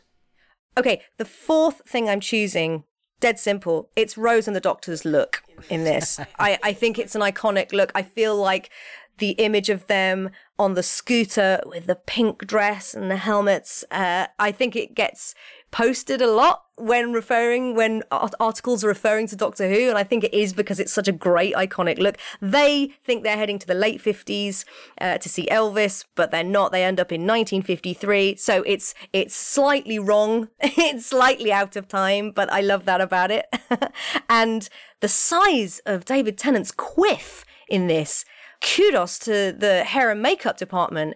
There are some scenes in this where you just go, my goodness, the amount of lift, the amount of product in that hair is incredible. I just think it looks fantastic. I also think it helps when there's the reveal that Rose has had her face taken and she's got the sort of blanket over her. We can see this iconic pink dress sticking out the bottom, so we immediately know it's her. I think it's just great. They look fantastic, and that's my fourth choice. Good choice. And yeah, David Tennant can't half wear a big hairdo. My goodness, you'd struggle to make any sort of quiff out of what I've got on top. I think I run the risk of, a bit like I did with Maureen Lipman, of taking these two stars for granted. Well, it'd just be a bit boring if I chose David Tennant and Billie Piper every time, but they are such a key to the success of the show at this period. And as I say, I do have sympathy with some commentators who find them a little bit insufferable, but I don't know. I just think they're such good fun, and you need because the death of Doctor Who is when it takes itself too seriously and gets too po-faced. Now that doesn't mean, I don't believe that Doctor Who is good. A lot of people say, oh, Doctor Who is good because it was so bad and it knew it. No, Doctor Who is always, needed to play itself seriously, not tip a wink to the audience and be sort of self-flagellating for those members of the audience that they think they're above things that are slightly out of the ordinary. I think it's powered on a sense of humour, and particularly I think that the RTD era, what it really understands is that it needs pep and verve to keep it going and to keep it driven. So that you sort of take the ridiculousness that is at the very heart of Doctor Who's format, sort of in its stride, and when you've got good leading actors doing that, they sort of do it invisibly, and even though Billie Piper sort of disappears kind of halfway through, doesn't she? I think it was an episode where she had a bit of time off, wasn't it? And that's why, and she's not in it. But again, that's a clever, very sort of judicious use of your resources, where they manage to give an actor a bit of time off, but feed them into the episode just enough that it doesn't feel like they're not there. Except for obviously then you have the Doctor Light episodes, but then they make a huge virtue of those by going in a completely different direction. I love all of that stuff about how the resources are marshalled in different ways, and two of the key resources this period of the show are the Doctor and Rose. And and I like the fact, I always like it when they they have a slightly different costume. Anyway, I understand the need for the Doctor to have a uniform look, but I'm not a great fan of when JNT came in and gave everybody the same clothes every week, because it just doesn't sell as realistic. It sells as their costumes rather than clothes. And I think I probably could have done with David Tennant mixing up his look a little bit more than he did. So I like it when he whacks on the glasses and does something with his hair. So yes, good choice, but I didn't choose it. But I feel I've also, as well as taking David Tennant for granted, I've also kind of taken Mark Gatiss for granted, because it's sort of like, it's got Quatermass, and it's it's evocative of a time period that he writes and apes particularly well. And he's just he's always been around, hasn't he, Mark Gatiss? He wrote New Adventures. He was involved in the early days of Big Finish. So we kind of but I mean he's one of the leading sort of television and cultural forces that we have. Co-creator and writer of Sherlock. He's acted in some of our premiere productions. He's one of the League of Gentlemen, which is just a fascinating and brilliant and a unique collision of performers who all have this sort of darkly comic sensibility that's been so fruitful and bounteous of work that is absolutely up my street, and yet is also of mainstream appeal. But it's almost because, but he's a Doctor Who fan, isn't he? And I think sometimes we're guilty of taking for granted the resources that have been made available by the very fertile breeding ground that Doctor Who is, on the sofas of the land. When these little seeds are sitting on the sofa, and Doctor Who sprays out its creative fertilizer, and from those tiny sofa acorns grow great trees of creativity. And Mark Gatiss is an oak, and casts I was going to say casts a shadow, but that's wrong. Well, no, because he writes quite dark, shadowy stuff over a lot of our cultural landscape, and it's really good. And so, having not really spoken about him much, because I think, as I say, in my head, it's good. Yeah, it's Mark Gatiss, isn't it? It behoves us to remind ourselves sometimes that some of our key ingredients are, very skilled people at the top of their game who are doing amazing stuff, even if you sucked every trace of Doctor Who out of their CVs. Final choice. She's not going to choose Ron Cook, is she? She might choose Inspector Bishop's joke. The last thing I'm choosing Can I just choose Mark Gatiss' fantastic writing?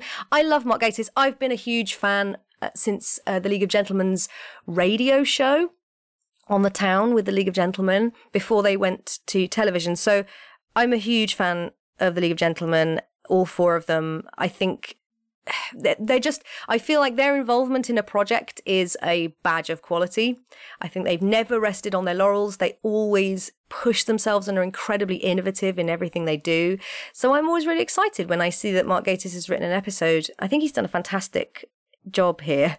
I think the face stealing alien is great. It sort of harkens back to, I mean, a missing face is a terrifying concept, isn't it? And it harkens back to Sapphire and Steel in Assignment 4. There is a man without a face, and there's a horrifying sequence in that with sort of looping, terrifying audio. I mean, I would recommend your listeners have a watch of that if they haven't already, and see the sort of link between that, which is terrifying, and this.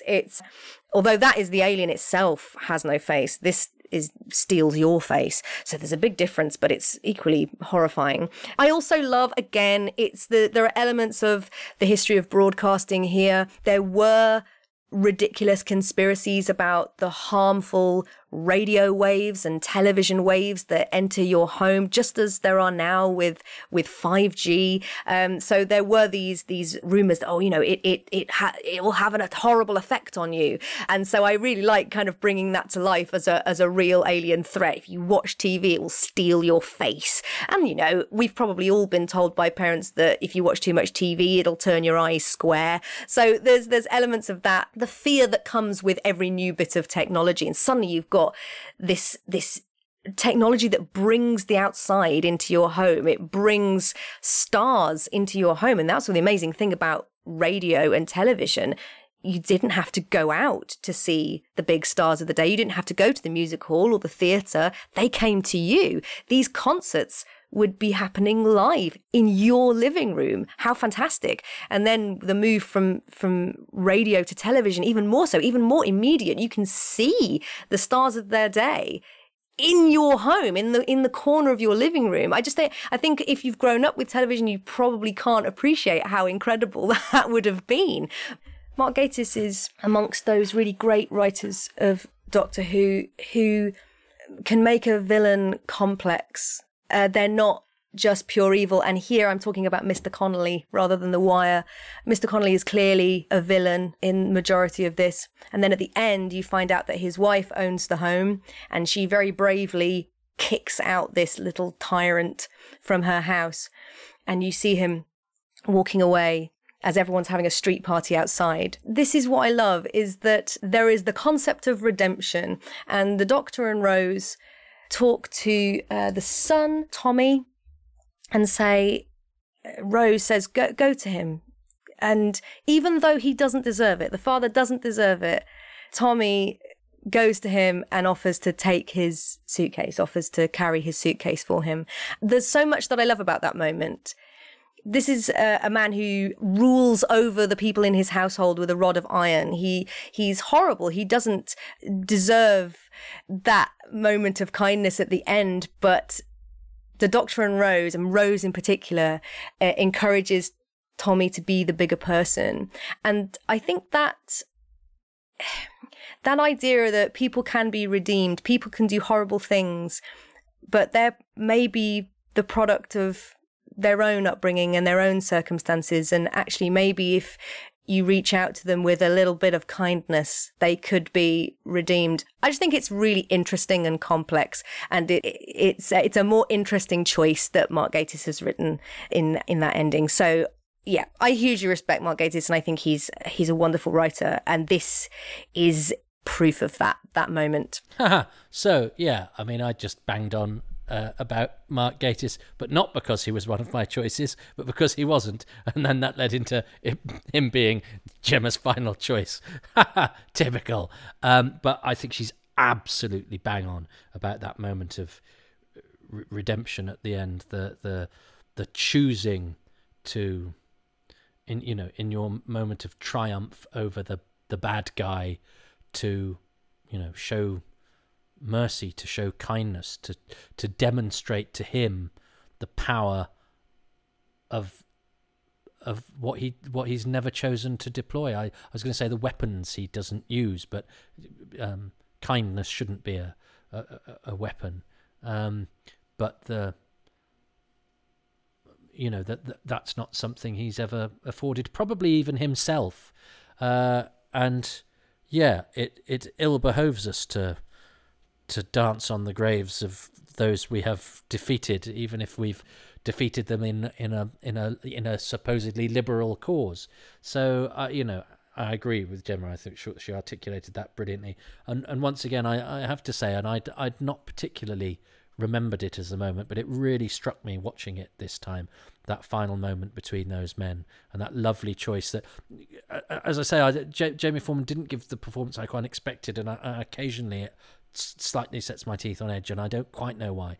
But I think that choice where he, just stands up a little bit straighter with that pathetic sort of case that his son takes from him is a really nuanced and beautiful moment. And that case, it reminds me of when I visited Lenny Main's daughters, and he came from Australia with a case like that, with everything that he had in it.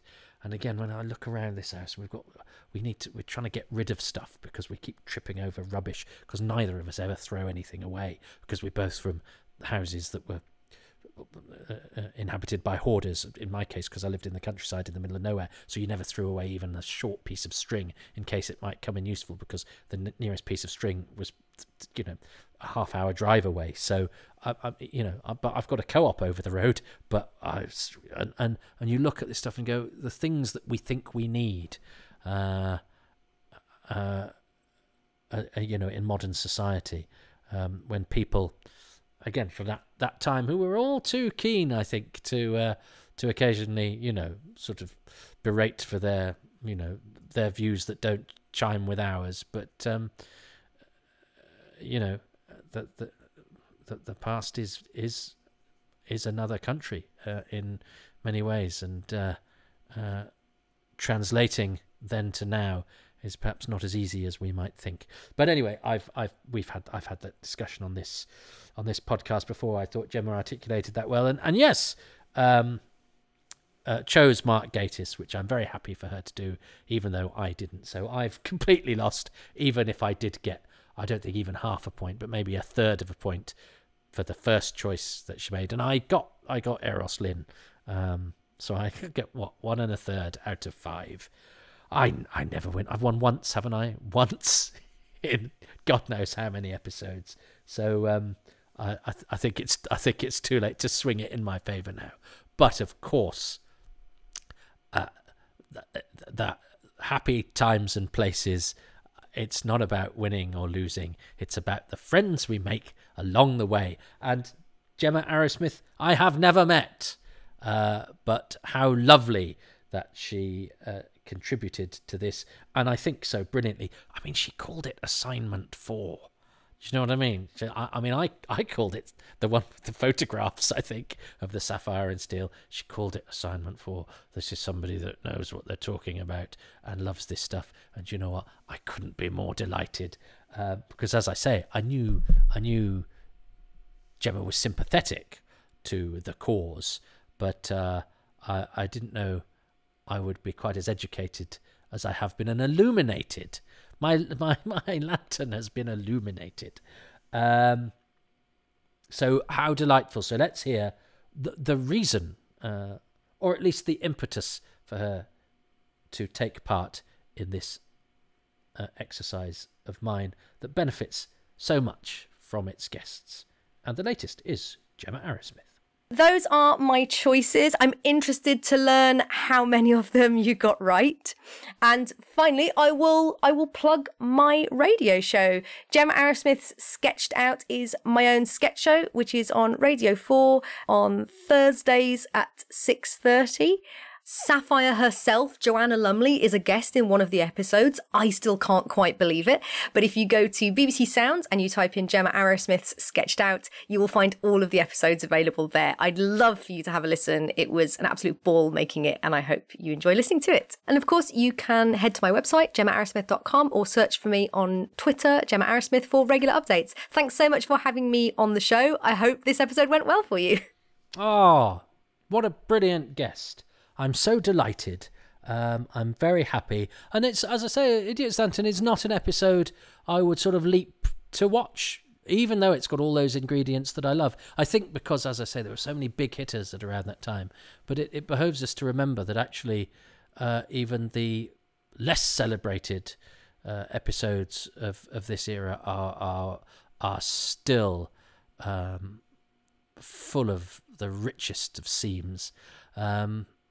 And especially for me, I got very nostalgic there. And it's an episode that kind of uses nostalgia as a weapon, which is very interesting. It reminds us that the past may seem cozy because we escaped it, because we got out. We know we survived the past, which means I think we remember the bits that comfort us. I'm a bit like that with childhood. I wasn't particularly happy as a child. Doctor Who largely got me through those difficulties and those feelings of fear. I was so scared of everything as a kid, but not, funny enough, of Doctor Who, or at least with Doctor Who, it was a containable scariness that it inspired me and thrilled me, and made me lose myself in a place that took me away from that. And yet now I look at childhood as somewhere that was safe, and where, if only I knew then what I knew now, and all of that. And I feel a comfort in things from that time. When I feel insecure about the present, because nothing is certain, everything's in flux, and it's my nature to fret. So it's a curious thing of the past, and of course the Idiot's Lantern is very much about that, about how we how we couch the way that we look at our history, and that perhaps it's a little bit more nuanced, and there are darker things beneath its surface that we sometimes don't explore. But anyway, the past is gone, the present is now, and in the future I'm pretty sure I will be watching a lot of it on the television. So may that lantern continue to flicker for idiots like me, and probably, and no offence, a lovely listener like you. But for now, it's time for the audio equivalent of the test card. Good night, children. Good night, children, wherever you are. Well, thanks very much for listening to Happy Times and Places, which is presented by me, Toby Haydock. I'm grateful to my guest, Gemma Arrowsmith, who you can find on Twitter at MMAArrow. And I'm also grateful to the patrons who make this podcast possible. And they include Luke Cannington, Joanne Abbott, Stephen White, Sydney Wilson, Andrew Willis, Michael Williams, Rich Wiggins, Adam Westwood, Gary Wales, Apollo C. Vermouth, Reynard Toombs, Sabrina Tirabassi, Nick Temple, Neil Tate, Stephen, Matt Sawyer, Jim Sangster, Mark Sandon, John Rivers, Dylan Rees, Scott Pride, Kevin Parker, Jonathan Potter, Keith Pirry, Melvin Pena, and Dave Owen. The music is by Dave Gates, the artwork by Dylan Patterson.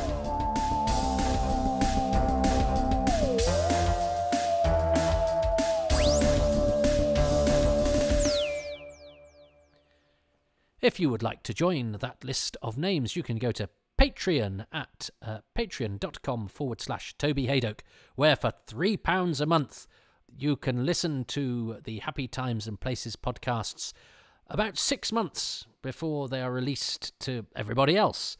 There are also bonus materials, there's interviews, there's Ask Me Anythings, there's all sorts of other different bits and bobs and bits of access that are all available at the lowest tier, £3 a month. You get a 10% discount on that and all of the other tiers if you sign up for a year in one go. And as I say, you also get stuff early, as well as your own exclusive podcast called Far Too Much Information, which is the sister podcast to Too Much Information, which is probably the most popular of the ones that I do, because of course it would be. It's the one that's hardest and most time-consuming. A deep dive into the minutiae of an episode of Doctor Who, and I'm going through in chronological order. Currently out there, you've got to the end of The Edge of Destruction, whereas patrons are getting halfway through. Well, there are a couple of episodes into Marco Polo.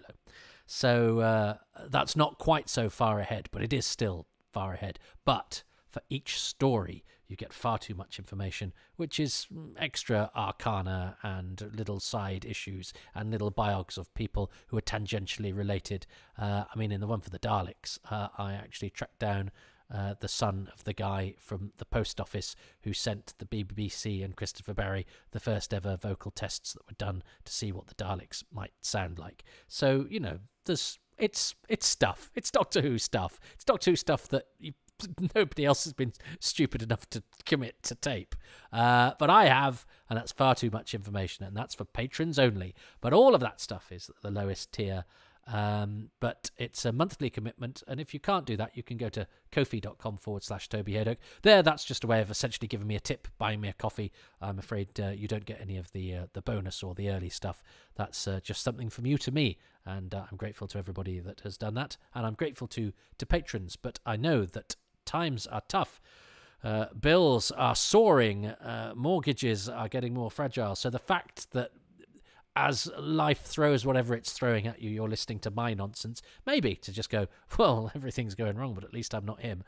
Nonetheless, I'm grateful that we have this connection, whatever it is, that you listen to me talking about Doctor Who, and I'm grateful. And if you do enjoy this and it gives you some small amount of pleasure, please go to iTunes, Podbean, Spotify, wherever, and give these 5 stars and perhaps a couple of lines of review just to let listeners know what they're in for, if you like it. If you don't like it, you shouldn't still be listening.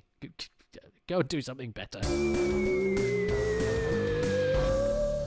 As I record this, my comedy club, Excess Malarkey, has just celebrated its 25th birthday. That's 25 years I've been emceeing a comedy club in Manchester. I'm very proud of it. We charge as little as possible. £3 for members, £6 for non-members. On the Tuesday just gone, we had Jordan Brooks, Edinburgh Comedy Award winner, brilliant comedian. There's no one quite like him. And his gran was in Battlefield and Earthshock, and his granddad directed The Celestial Toymaker. But that's not why I booked him. We also had Will Duggan, Helen Bauer, Tadiwa Malunge, and the mighty James Acaster. That was the lineup for £3 plus £6. It's every Tuesday in Manchester. We also have a Twitch channel, twitch.tv/Excess Malarkey, which showcases some of the talent that we put on during the pandemic when nobody could get out. We brought the comedy to them.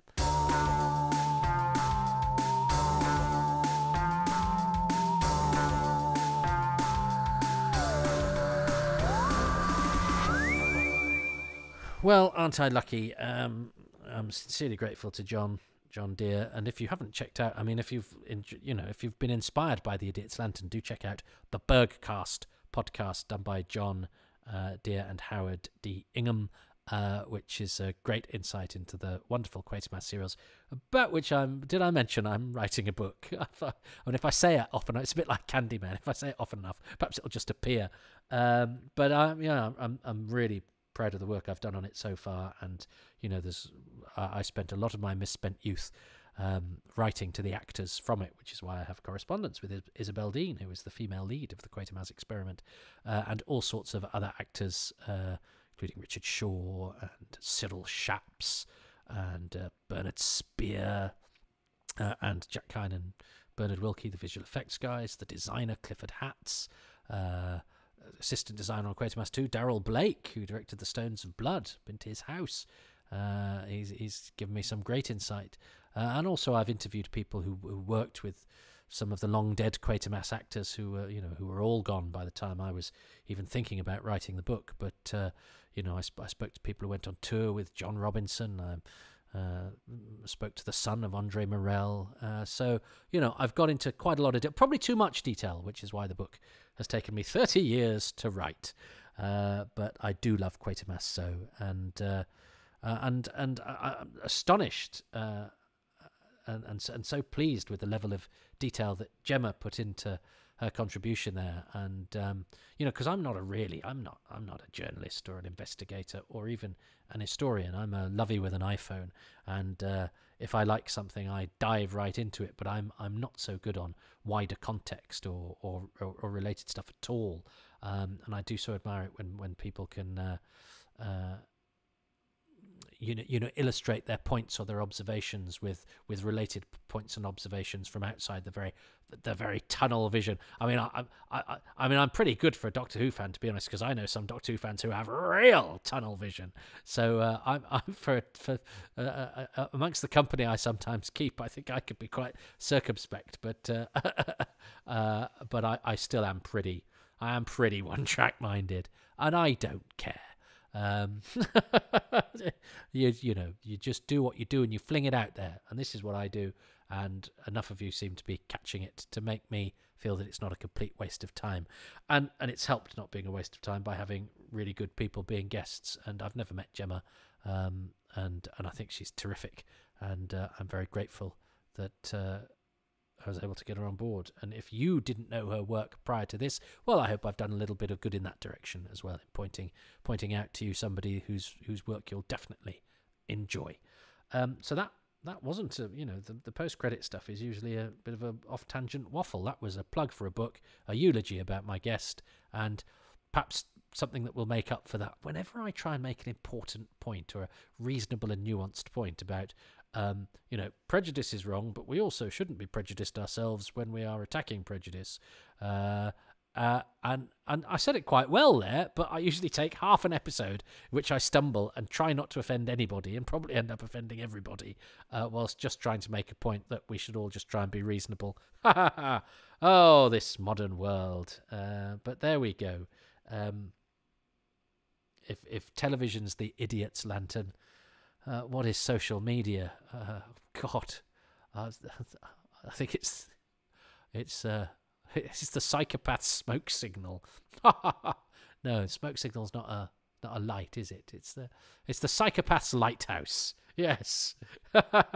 So yeah, I'm all in favour of the idiot's lantern if it's being subsumed now by the psychopath's lighthouse. And on that note, I think I'm going to turn off the illumination.